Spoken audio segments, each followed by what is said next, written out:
Marcus walked into the big bank building with his head held high.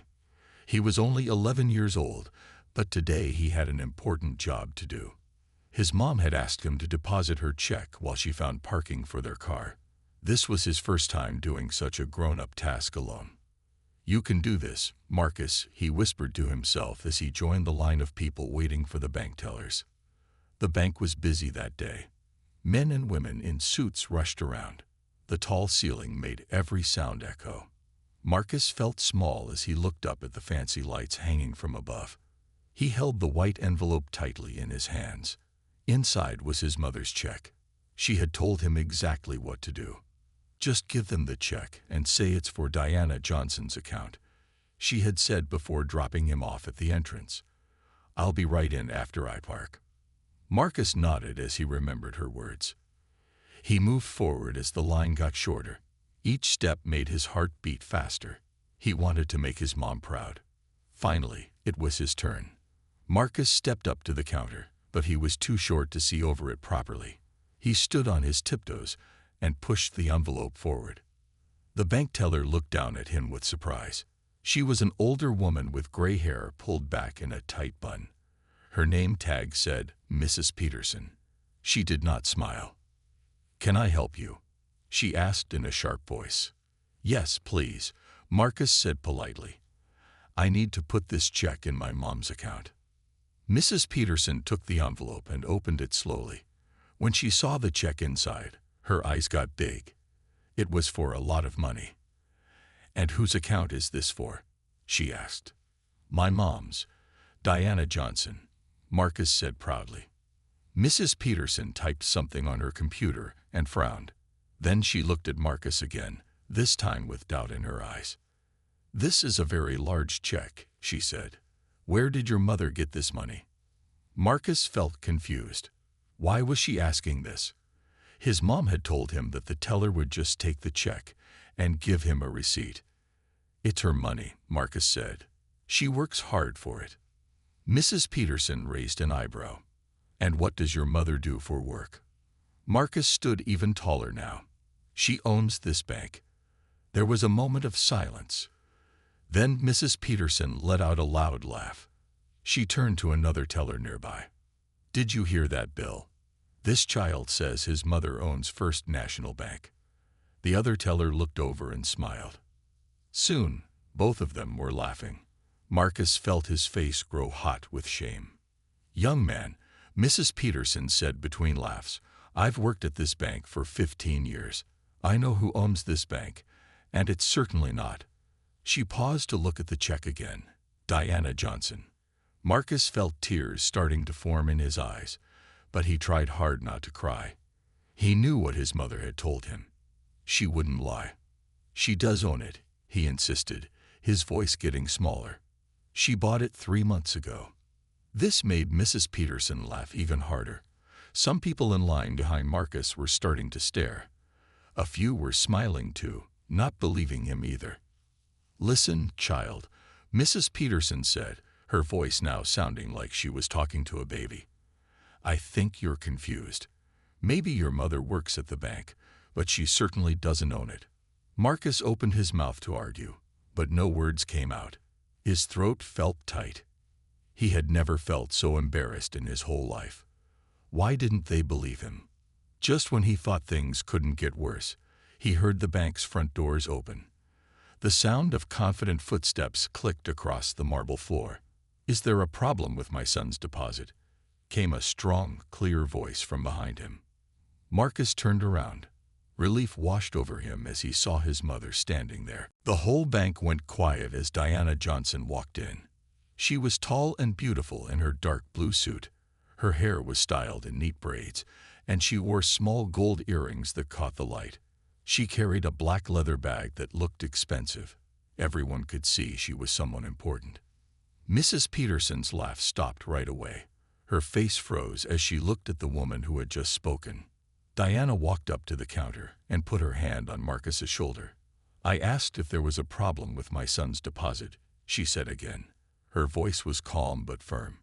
Marcus felt better now that his mom was here. He looked up at her with relief in his eyes. "Mrs. Johnson," Mrs. Peterson said, her voice suddenly softer. "We were just having a small misunderstanding with your son." Diana raised an eyebrow. "What kind of misunderstanding?" Mrs. Peterson laughed nervously. "Well, he told us that you own this bank.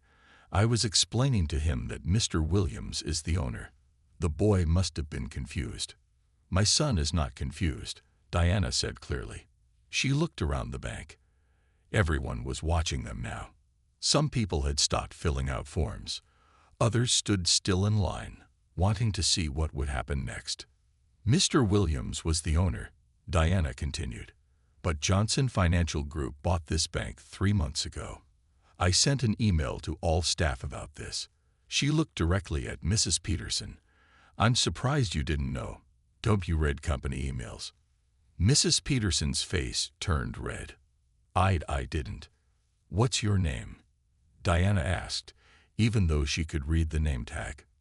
"Peterson, Ellen Peterson," the teller said in a small voice. "Well, Mrs. Peterson, now you know. I am Diana Johnson, the new owner of First National Bank." Diana's words were simple but powerful. She didn't yell or get angry. She just stated the facts.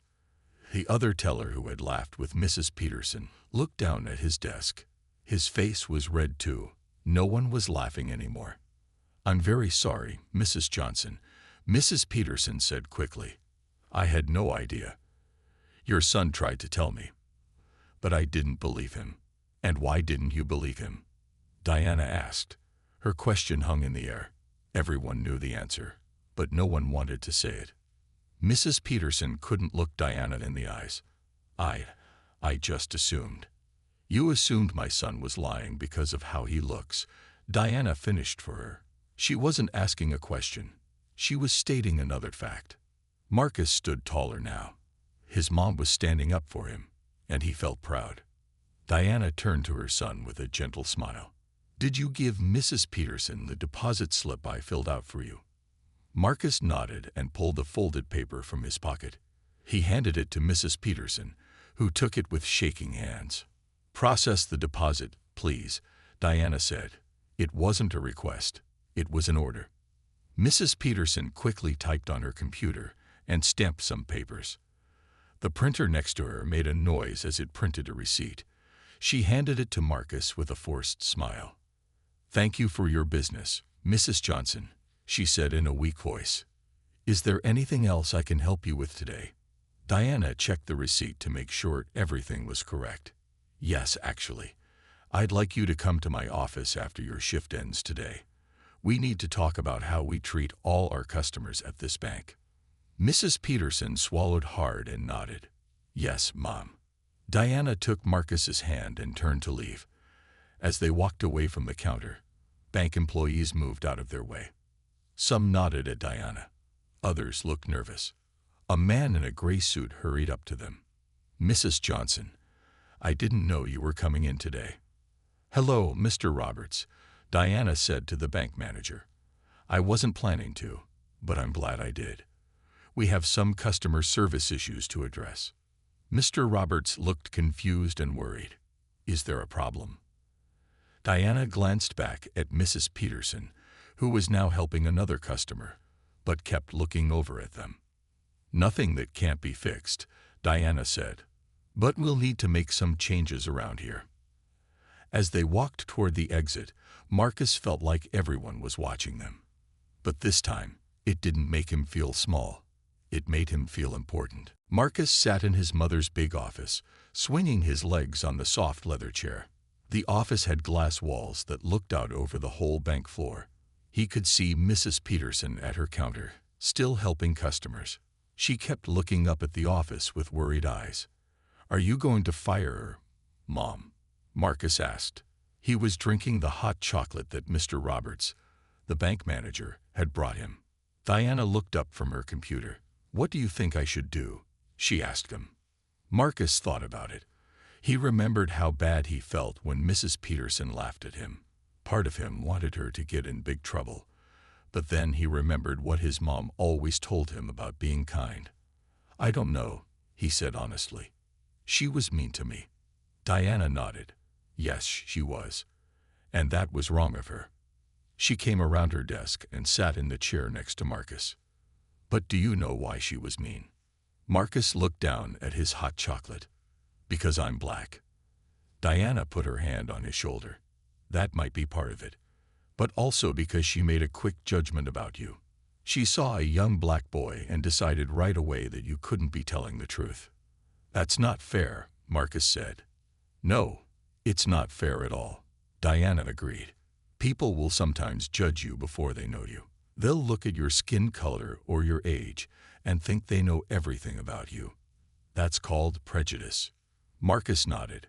He had heard that word before. So what do we do about people like Mrs. Peterson? He asked. Diana smiled at her son.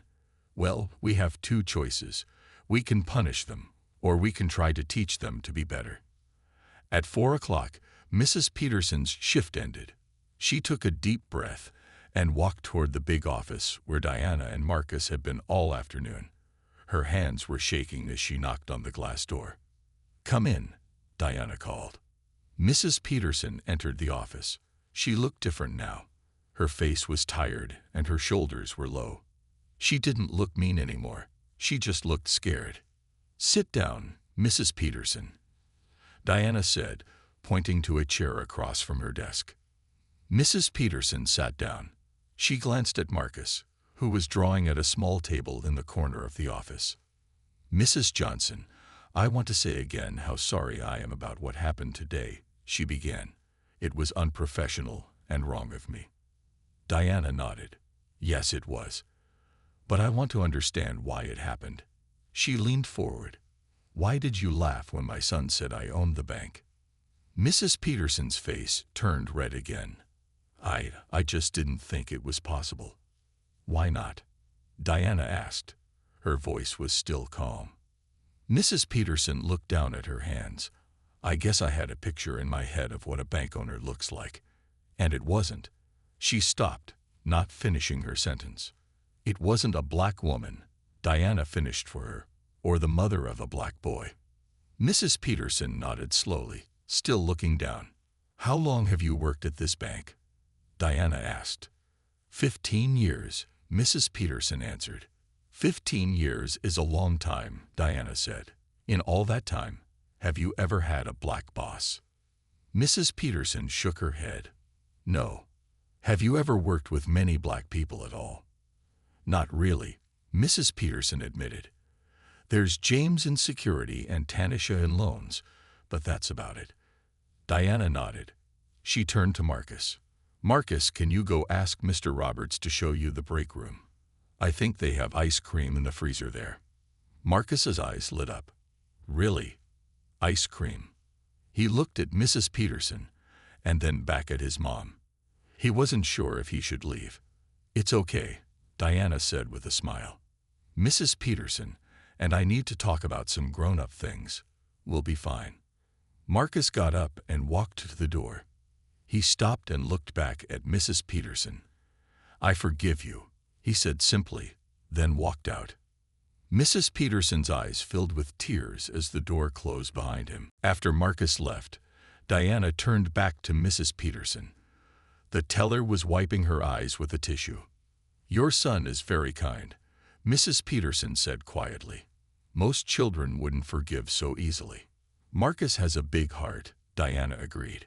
But his forgiveness doesn't fix the problem. We need to talk about what happened today and what happens next. Mrs. Peterson sat up straighter. Am I going to lose my job? Diana studied her for a moment. Do you think you should? The question hung in the air. Mrs. Peterson looked down at her hands again. I would understand if you fired me, she said finally. What I did was wrong. I hurt your son's feelings and I showed poor judgment. Diana nodded. Yes, you did.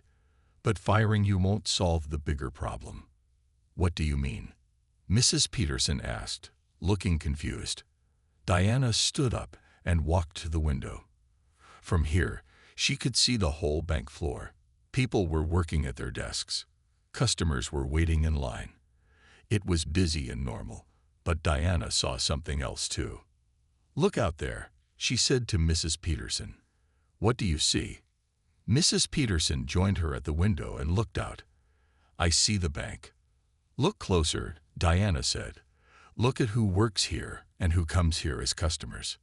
Mrs. Peterson looked again. Most of the bank workers were white. There were some customers who were black, Hispanic, and Asian, but almost all the employees looked the same. "I see what you mean," Mrs. Peterson said slowly. "There's not much diversity." "Exactly," Diana said.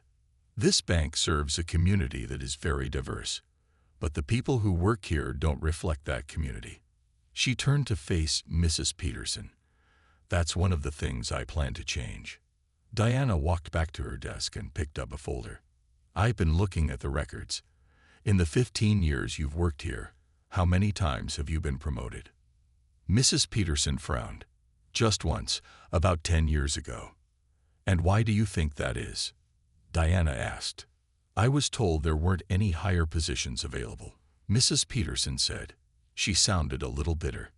Diana nodded. "That's what many employees were told. But I found something interesting." She opened the folder. "In the last 5 years, 7 management positions opened up.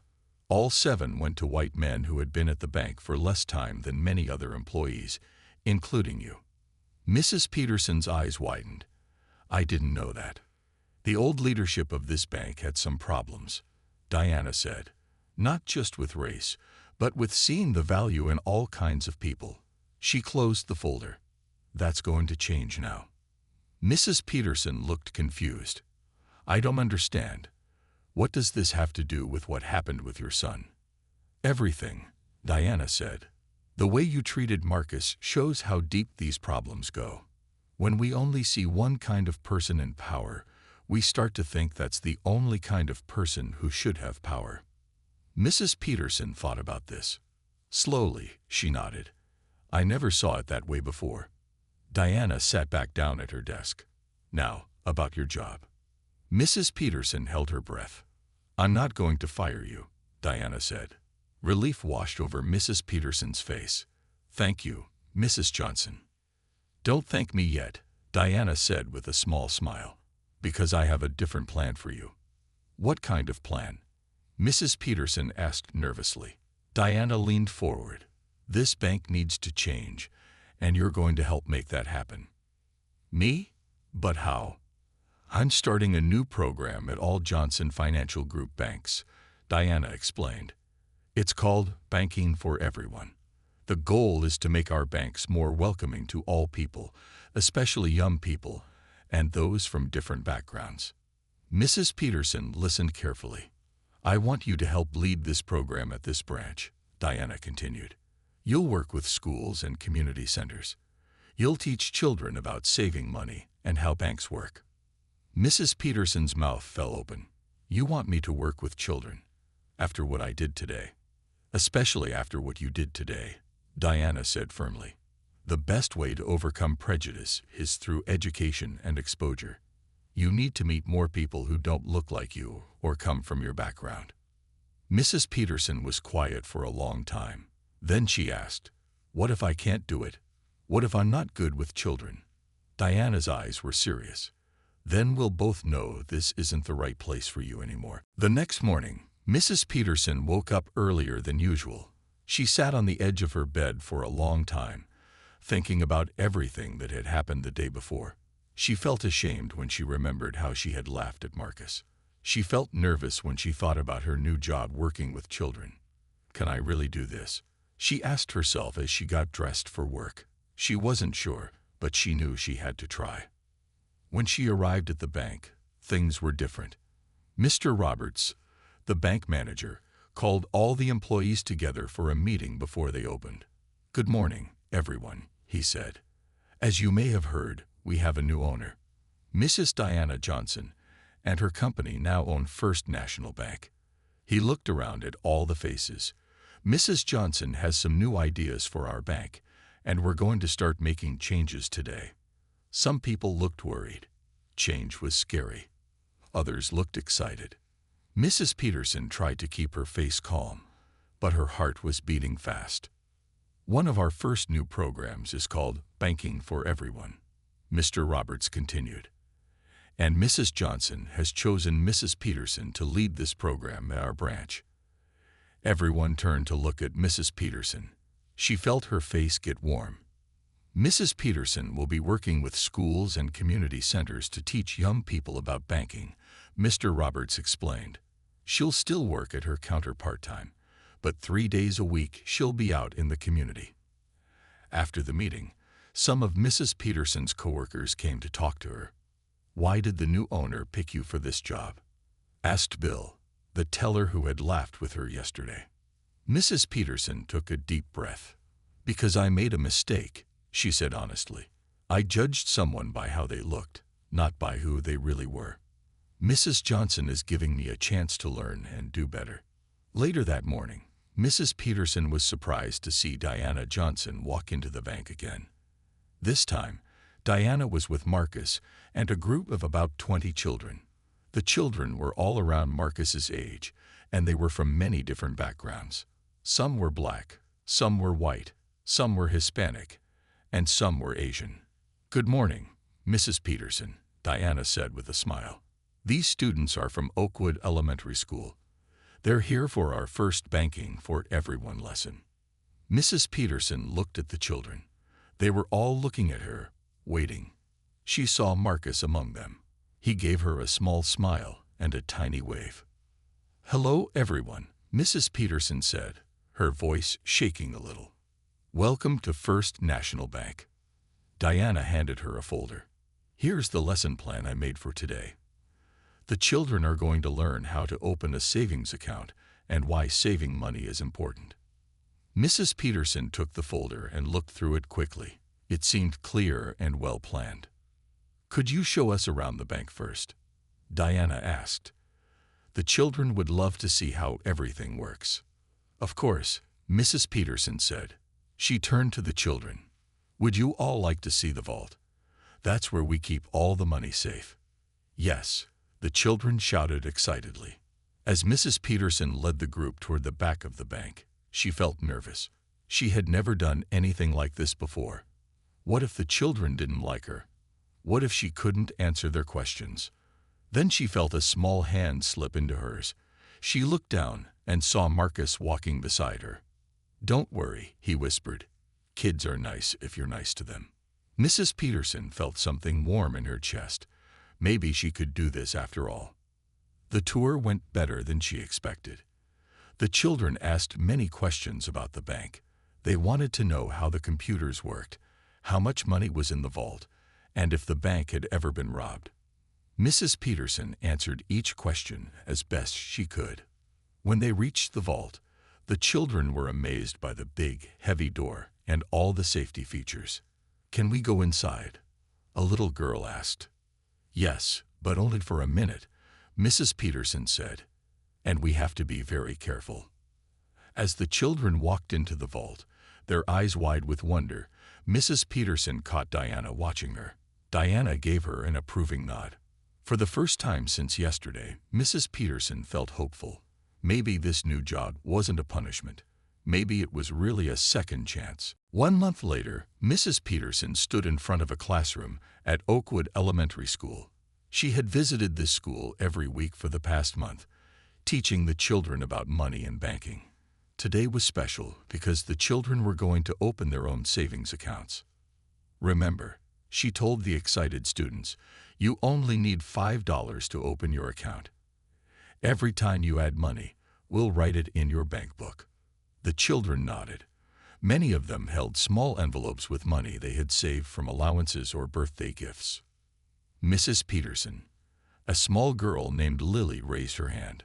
"My mom says banks are only for rich people. Is that true?" Mrs. Peterson smiled and shook her head. "Banks are for everyone," she said. "That's why our program is called Banking for Everyone. It doesn't matter if you have a lot of money or just a little. Everyone should have a safe place to keep their savings." Marcus sat in the back of the classroom. He wasn't part of this class, but his mother had brought him along to see how the program was going. He felt proud when he heard Mrs. Peterson use the words his mother had chosen for the program. After school, Mrs. Peterson helped the children get on buses that would take them to the bank. She rode on the first bus, sitting next to Lily, who still seemed worried. "What if the other bank people laugh at me because I only have $5? Lily asked in a small voice. Mrs. Peterson felt a pain in her heart. She remembered how she had laughed at Marcus just 1 month ago. "No one will laugh at you," she promised. "And if anyone ever makes you feel bad at our bank, you come straight to me. Okay?" Lily nodded, looking a little better. When they arrived at the bank, Diana Johnson was waiting for them. She wore a bright red dress and a big smile. "Welcome, Oakwood Elementary," she said. "We're so happy to have you here today." The children lined up at the counters. Mrs. Peterson had arranged for extra tellers to be ready so the children wouldn't have to wait too long. She stood nearby, helping whenever a child looked confused or nervous. When it was Lily's turn, she walked up to the counter. The teller was a young man named James. "Hello," James said with a smile. "How can I help you today?"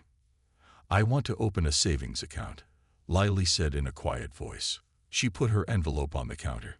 "I have $5. "That's excellent," James said. $5 is the perfect amount to start saving. Mrs. Peterson watched as James helped Lily fill out the forms. He was patient and kind, explaining each step. When they finished, he gave Lily her new bank book with $5 written on the first line. "Thank you," Lily said, her face bright with happiness. "I'm going to save up for a bicycle." "That's a great goal," James said. "Every time you bring in more money, we'll add it to this book, and one day you'll have enough for that bicycle." Lily clutched her bank book to her chest as she walked away from the counter. She ran up to Mrs. Peterson. "Look, I did it," she said, showing her bank book. "You sure did," Mrs. Peterson said, feeling proud of the little girl. "How do you feel?" "Like a grown-up," Lily said. "And James was so nice. He didn't laugh at me at all." Mrs. Peterson smiled. "Of course he didn't. You're an important customer now." As the last child finished opening an account, Diana came over to Mrs. Peterson. "This is going very well," Diana said. "The children seem excited about saving money." Mrs. Peterson nodded. "They are. And I've been thinking about ways to make the program even better." Diana looked interested. "What ideas do you have?" "I think we should visit more schools," Mrs. Peterson said. "Not just the nice ones like Oakwood. We should go to all schools in all neighborhoods." Diana smiled. "That's exactly what I was hoping you would say." Mrs. Peterson looked across the bank floor. The children were showing each other their bank books. They looked so proud. Marcus was helping a younger boy count the money in his envelope. "I was wrong before," Mrs. Peterson said quietly to Diana. "I thought this job was a punishment. But it's not. It's the most important work I've ever done." Diana put her hand on Mrs. Peterson's shoulder. "Change is never easy," she said. "But it's always possible." 3 months after the Banking for Everyone program began, First National Bank looked very different. Colorful posters made by children hung on the walls. A special area with small tables and chairs sat in one corner where young customers could fill out their deposit slips. Even the tellers seemed different. They smiled more and took time to talk with every customer, young or old. Mrs. Peterson had changed the most. She no longer sat behind her counter all day. Now she spent most of her time visiting schools and community centers. She taught children about saving money, how banks work, and why it's important to plan for the future. She loved her new job more than she ever thought possible. One day, Mrs. Peterson was at her desk in the bank, making plans for a visit to Riverside School. This school was in the poorest part of town. Many of the children there had never been inside a bank before. "Mrs. Peterson," a voice called. She looked up to see Marcus standing in front of her desk. "Hello, Marcus. What brings you here today?" she asked with a smile. "Mom sent me to give you this," he said, handing her an envelope. "She said it's important." Mrs. Peterson opened the envelope.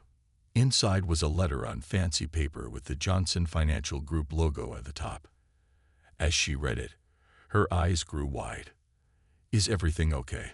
Marcus asked, noticing her surprise. "Yes, everything is wonderful," Mrs. Peterson said.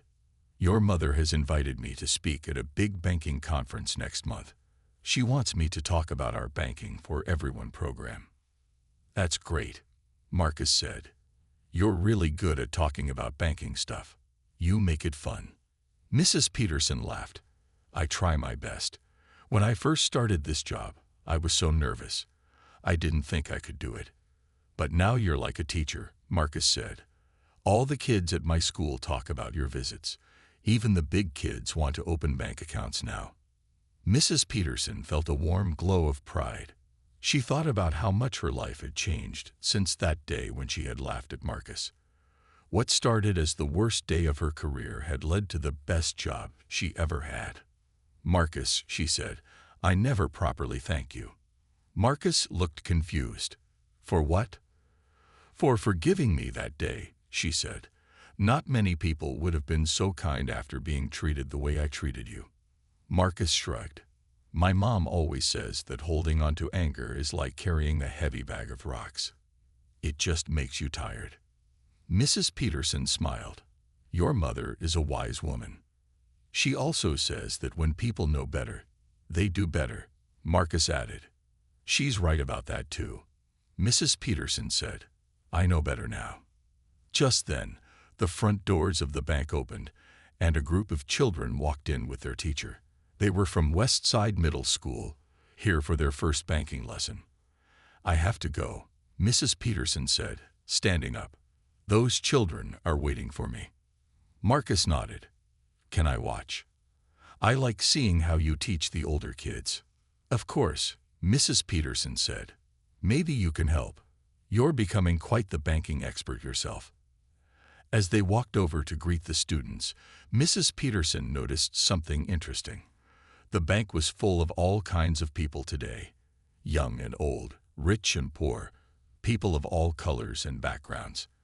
And everyone was being helped with the same respect and care. This was what Diana Johnson had wanted all along, a bank that truly served everyone in the community, and Mrs. Peterson was proud to be part of making that happen. She greeted the middle school students with a big smile. "Welcome to First National Bank. Who's ready to learn about the power of saving money?" The children raised their hands excitedly. One boy in the back asked, "Is it true that if I save $10 each month, I'll have over $1,000 by the time I finish high school?" "That's right," Mrs. Peterson said. "And I'm going to show you exactly how that works. But first, let's talk about something called compound interest. It's like magic for your money." As she began her lesson, Mrs. Peterson caught Marcus's eye.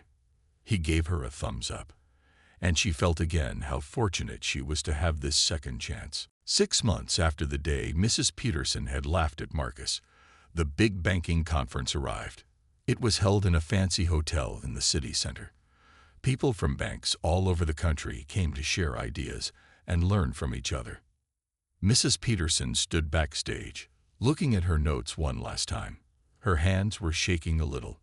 She had never spoken in front of so many people before. There were over 300 bankers sitting in the big room, waiting to hear about the Banking for Everyone program. "Are you nervous?" a voice asked. She turned to see Diana Johnson standing beside her in a beautiful green suit. "Very nervous," Mrs. Peterson admitted. "What if they don't like my ideas?" Diana smiled. "They will. What you've done with this program is special. Our bank is now a model for other banks to follow." Mrs. Peterson took a deep breath. "I couldn't have done it without you giving me the chance." "You earned that chance," Diana said. "You were willing to learn and change. Not everyone can do that." A man with a clipboard came over to them. "Mrs. Johnson, Mrs. Peterson, we're ready for you now." Diana went on stage first. The crowd clapped as she walked to the microphone. "Good morning, everyone," she said. "I'm Diana Johnson, owner of Johnson Financial Group. Today I want to talk about something very important, making banking truly for everyone. She told the story of how she had bought First National Bank and found that it wasn't serving all parts of the community. She explained her vision for a bank where everyone felt welcome, no matter their age, race, or how much money they had. But to make this vision real, I needed help, Diana said. I needed someone who understood both traditional banking and the need for change. I found that person in Ellen Peterson. The crowd clapped as Mrs. Peterson walked onto the stage. She stood at the microphone and looked out at all the faces watching her. For a moment, she felt scared. Then she saw Marcus and his father sitting in the front row. Marcus gave her a big smile and a thumbs up. His support gave her courage. 6 months ago, Mrs. Peterson began. I made a terrible mistake. She told the story of how she had laughed at Marcus when he said his mother owned the bank. She didn't leave out any details, even the parts that made her look bad. I could have lost my job that day, she continued. Instead, Mrs. Johnson gave me a chance to learn and grow. She asked me to start a program that would make our bank more welcoming to young people and families from all backgrounds. Mrs. Peterson showed pictures of children in the bank, opening their first accounts. She talked about the classroom visits and the special events they had held.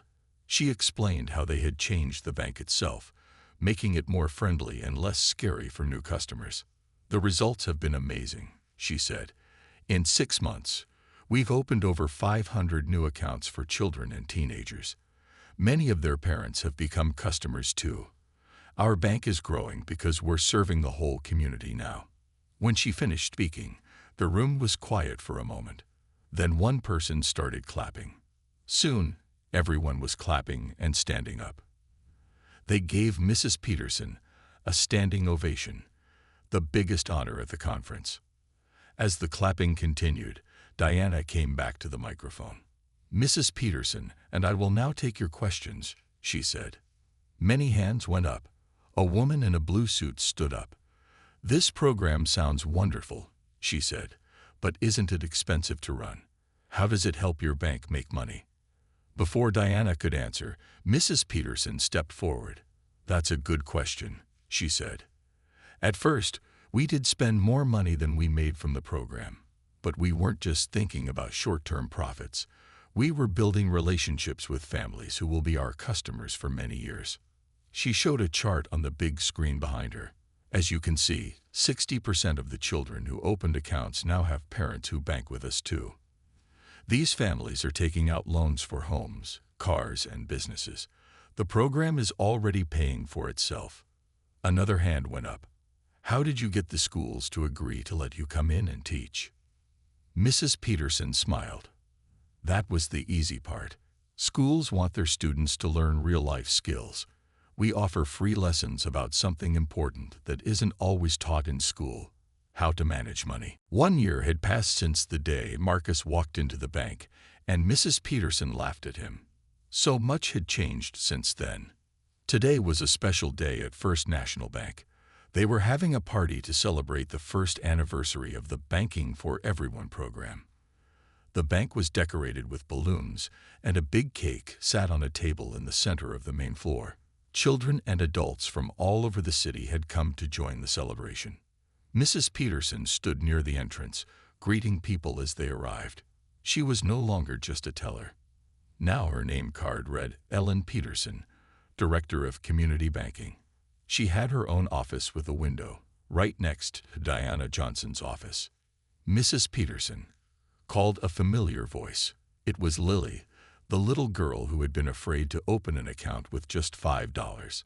Now she was running toward Mrs. Peterson with a big smile on her face. Lily, how are you? Mrs. Peterson bent down to give her a hug. I did it, Lily said excitedly. She held up her bank book. I saved enough money for my bicycle. Mom is helping me buy it this weekend. That's wonderful, Mrs. Peterson said, feeling truly happy for the girl. How much did you save? $120, Lily said proudly. I put in a little bit each week from my allowance and my birthday money, and the interest helped too. Mrs. Peterson smiled. Lily had learned about compound interest in one of their classes, and she had never forgotten it. More and more people filled the bank. Some were customers who had been with the bank for years. Others were new families who had joined because of the Banking for Everyone program. There were teachers from the schools they had visited and leaders from community centers where they had held workshops. At noon, Diana Johnson stood up on a small stage that had been set up for the occasion. She tapped on a microphone to get everyone's attention. "Welcome, everyone," she said. "Thank you for coming to celebrate with us today.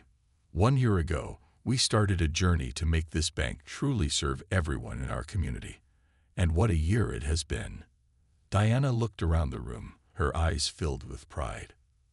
"Thanks to the hard work of our staff, especially Mrs. Ellen Peterson, we have opened over 2,000 new accounts for young people.